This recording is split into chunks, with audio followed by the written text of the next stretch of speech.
వి gold trusted gold buyers తాకట్టులో ఉన్న బంగారాన్ని విడిపించి ఈ రోజు ఉన్న మార్కెట్ ధరకే కొనబడును.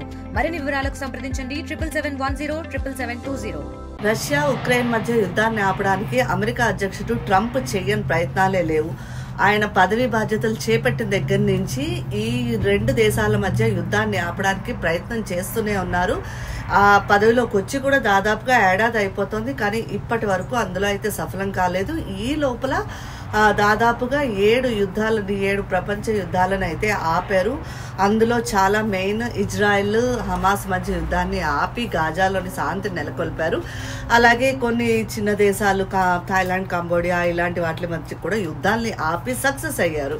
కానీ రష్యా ఉక్రెయిన్ యుద్ధంలో మాత్రం ట్రంప్ ఎంత ట్రై చేసినా కూడా ఆయన ప్రయత్నాలు ఏమీ ఫలించట్లేదు. దానికి కారణము రష్యా అధ్యక్షుడు పుతిన్ చాలా బలంగా ఉండడం.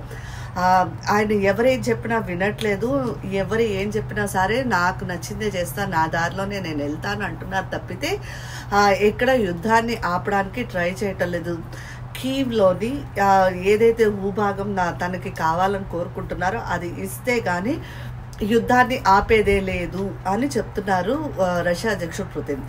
ఈ క్రమంలో తాజాగా అమెరికా అధ్యక్షుడు ట్రంప్ ఏం చేశారంటే గాజా శాంతి ప్రణాళిక అయితే ఎలా అయితే రూపొందించారో అలాగే ఈ రష్యా ఉక్రెయిన్ యుద్ధానికి కూడా ఒక శాంతి ప్రణాళికను రూపొందించారు. 28 సూత్రాలతోటి దీన్ని రూపొందించారు.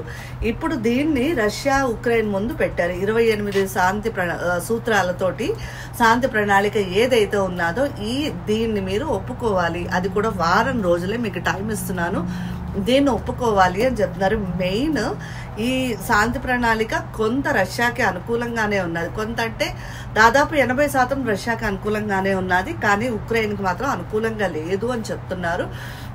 ఎందుకంటే ఇందులోని ట్రంప్ అన్ని రష్యా ఏమైతే కోరుతున్నదో, అంటే రష్యా అధ్యక్షుడు పుతిన్ ఏవైతే డిమాండ్లు చేస్తున్నారో ఆ డిమాండ్లన్నిటికీ అనుగుణంగానే 28 సూత్రాలని రూపొందించారు ట్రంప్ అని చెప్తున్నారు.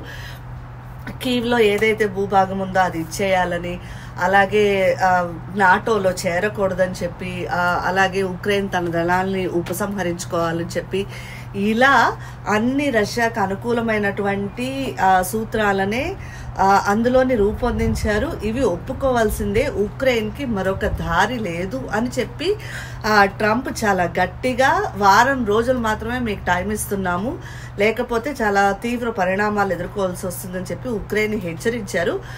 అయితే దీన్ని ఈ ట్రంప్ హెచ్చరించడం అయితే హెచ్చరించారు, కానీ ఉక్రెయిన్ అధ్యక్షుడు జెలెన్స్కీ మాత్రం ఇవి ఒప్పుకోవడానికి సిద్ధంగా లేరు. కావాలంటే నేను నా మిత్రదేశం అమెరికాతోటి నేను గొడవ పెట్టుకోవడానికైనా రెడీ, కానీ ఈ సూత్రాలను ఒప్పుకోను, ఈ సూత్రాలను ఒప్పుకుంటే రష్యాకి నేను లొంగిపోయినట్టే అని ఆయన వాదిస్తున్నారు. సో ఇది ఏం జరుగుతుందో తెలీదు. ఇంకొక ఇప్పటికే ఈ సూత్రాలు ఈ ప్రణాళిక ఇచ్చి దాదాపుగా ఒక 4 రోజులు అవుతోంది. ఉక్రెయిన్ అధ్యక్షుడికి ఇంకొక 4-5 రోజులు టైం మాత్రమే ఉన్నది. ఈ థ్యాంక్స్ గివింగ్ వీకెండ్ అంటే నవంబర్ 28, 29 లోపల ఈ ప్రణాళికని ఒప్పుకోవాలి అని చెప్పి ట్రంప్ చెప్పారు. అయితే దీనికి ఉక్రెయిన్ అధ్యక్షుడు అయితే సమ్మతంగా లేడు. అలాగే రష్యా అధ్యక్షుడు పుతిన్ కూడా ఈ శాంతి ప్రణాళిక మీద కొంచెము తనకి కొన్ని నచ్చని ఉన్నాయి అని అయితే చెప్తున్నారు.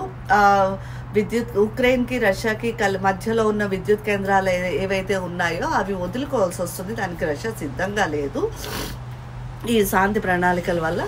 సో అలాంటి కొన్ని విషయాల్లోని రష్యా అధ్యక్షుడు పుతిన్ కూడా అభ్యంతరాన్ని వ్యక్తం చేస్తున్నారంట. సో ఏ రకంగా చూసినా కూడా ట్రంప్ శాంతి ప్రణాళిక ఇజ్రాయెల్ హమాస్లు ఎలా అయితే ఒప్పుకున్నాయో అలా ఉక్రెయిన్ రష్యా అయితే ఒప్పుకోవడానికి సిద్ధంగా లేవు. ఇంకా వీళ్ళిద్దరికీ మధ్యలో ఒక 4-5 రోజులు మాత్రమే టైం ఉన్నది. ఏం చేస్తారో తెలియదు. ప్రపంచ దేశాలన్నీ ఆసక్తిగా చూస్తున్నాయి. ఉక్రెయిన్కి నాటో దేశాలన్నీ సపోర్టింగ్గానే ఉన్నాయి. అందరం కలిసికట్టుగా ఉంటాము, ప్రపంచం ఆధిపత్యాన్ని మేము ఒప్పుకోము అన్నట్టే చెప్తున్నాయి. సో ఇది ఏం జరుగుతుందో తెలియాలంటే ఇంకొక 4-5 రోజులు ఖచ్చితంగా ఆగి చూడాల్సిందే. ట్రంప్ గెలుస్తారా, రష్యా ఉక్రెయిన్ యుద్ధాన్ని ఆపుతారా లేదా అని తెలియాలి అంటే ఖచ్చితంగా ఒక 4-5 డేస్ ఆగి చూడాల్సిందే. నేను మనోజ్ఞ, RTV ఆర్కన్సా నుంచి మాట్లాడుతున్నా. చరిత్ర సృష్టించినోడు ఇప్పుడు ఆ చరిత్రని తిరగరాయబోతున్నాడు. అబద్ధాల గోడల్ని బద్దల కొట్టి నిజాలను రాగా మీ ముందుంచబోతున్నాడు. నిజమైన వార్తల కోసం వెంటనే డౌన్లోడ్ చేసుకోండి రా యాప్ని.